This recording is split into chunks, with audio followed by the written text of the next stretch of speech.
Hello again, Ruby, Sigrid and Agnes. Well, today, Millie My Mandy meets somebody very, very important. One fine evening, Millie Molly Mandy and her father and mother and Grandad and Grandma and Uncle and Auntie were all sitting at supper. There was bread and butter and cheese for the grown-ups and bread and milk for Millie Molly Mandy and baked apples and cocoa to drink for them all. When suddenly there came a loud bang, bang, bang, bang, bang, bang, bang on the knocker at the front door.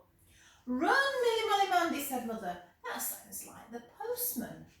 So Millie Molly Mandy jumped up from her chair in a great hurry and fetched the letter, which was for Mother. Then she climbed on a chair again and everybody looked interested while Mother opened the letter. It was from someone who called Millie Molly Mandy's mother Dear Polly, and was to ask if that someone might spend a few days with them, and it finished up, "Your affectionate Auntie Margaret." Father and Mother and Grandad and Grandma and Uncle and Auntie were quite pleased, and Millie Molly Mandy was pleased too, although she didn't know who it was until Grandma said to her, "It is my sister Margaret, your great auntie, who is coming."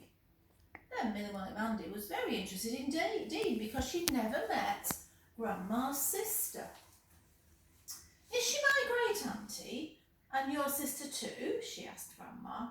"Yes, and she's my sister-in-law," said Grandad. "And my auntie," said Mother. "And my auntie-in-law," said Father. "And my auntie-in-law too," said Auntie. "And my auntie," said Uncle. "Fancy that," said Millie Molly Mandy. "She's all that, and she's a great auntie as well. I would like to meet her." The next day, Millie Molly Mandy helped Mother to make up the bed in the spare room. "I could wish the spare room were a little bigger," said Mother. And Millie Molly Mandy looked around gravely and thought it really was rather small for a great auntie. But she went and fetched some marigolds from her own little garden and put them in a vase on the chest of drawers, for she knew there was a lot of room for love, even if there wasn't much room for great aunties. Then Millie Molly Mandy helped Father bring the big armchair out of the best parlour into the room where they always sat to have their meals. Millie Molly Mandy was glad it was such a big chair. It really looked quite large enough even for a great auntie.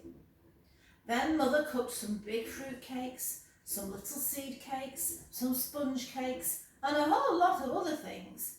And Millie Molly Mandy, who helped to clean up the cooking bowls and the spoons by eating the remainder of the mixture before it was they were washed up, supposed a great auntie must take quite a lot of feeding. As soon as ever the last bowl was scraped, Millie Molly Mandy ran down the road to tell Susan all about it. Susan was walking on the wall, but she jumped down as soon as she saw Millie Molly Mandy. "Oh, Susan," said Millie Molly Mandy, "you know my auntie?" "Yes," said Susan.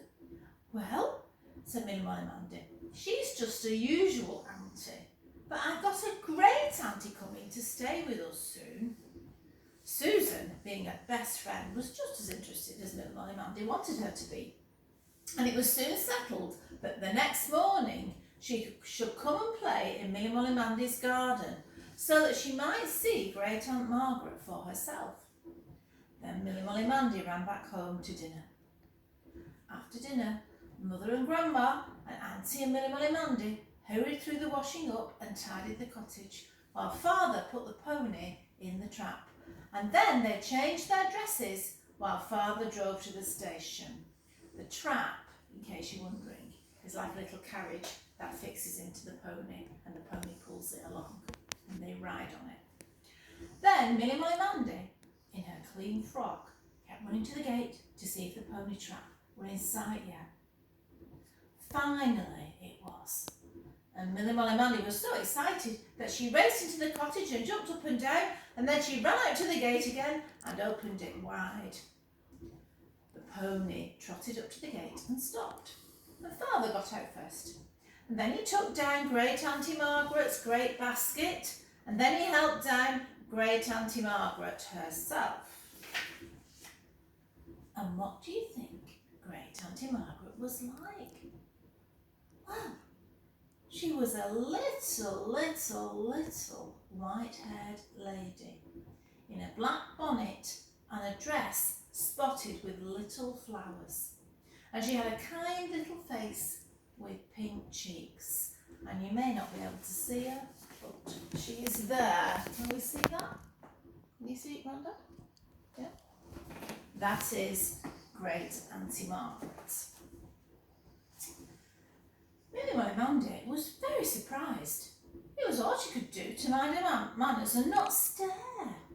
Great Auntie Margaret was soon seated in the great armchair, and instead of filling it as Milly Molly Mandy had expected her to do, because she is a great auntie, there was heaps of room for Milly Molly Mandy there too. Instead of eating up all the big fruit cakes and the little seed cakes and sponge cakes and other things, there was lots for everybody in the family, including Milly Molly Mandy herself. And as for the spare room being too small, it looked almost too big, because Great Auntie Margaret was such a little lady.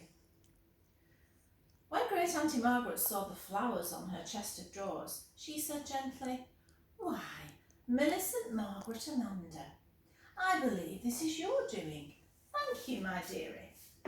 "Oh, Great Auntie Margaret," said Milly Molly Mandy, "I do like you. Would you mind if I showed you to Susan this evening instead of making her wait till tomorrow?" And so she did. And that's the story, a chapter in the book of when Milly Molly Mandy met her great aunt Margaret.